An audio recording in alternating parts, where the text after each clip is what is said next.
ராமலிங்க அபயம் உண்டதெல்லாம் மலமே உட்கொண்டதெல்லாம் குறையே ஞானசிரியில் பாடியிருப்பாங்க. நம்ம சாதாரணமாக நம்ம சாப்பிடுகின்ற சாப்பாடு மலமாக வெளியேறுகிறது. ஆனால் தவ அனுபவத்தில் அந்த அமுதம் உண்றது அதை பற்றி பெருமான் பாடியிருப்பாங்க. நிறைய இடத்துல ஆணி பொன்னம்பலத்தை கண்ட காட்சிகளில் கூட அதாவது சிற்சபையில் தான் அமுதம் சாப்பிடுது. அதை ஆணி பொன்னம்பலத்தை கண்ட காட்சிகள் அற்புத காட்சியடி அம்மா அற்புத காட்சியடி அம்மையை கண்டேன் அவளருள் கொண்டேன் அமுதமும் உண்டேனடி அம்மா அமுதமும் உண்டேனடி அவள் அருளாலே நடராஜ சந்நிதி கண்டேனடி. அதாவது அவளை பார்த்த பின்னாடி தான் சாமியை பார்த்தேன் அப்படின்னு சொல்லியிருப்பார்.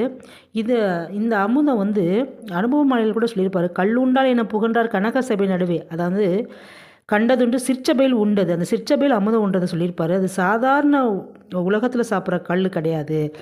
அந்த இறைவனை அது இந்த தவ அனுபவத்தில் பெற்ற அனுபவத்தில் அது அந்த அமுதம் சாப்பிட்டது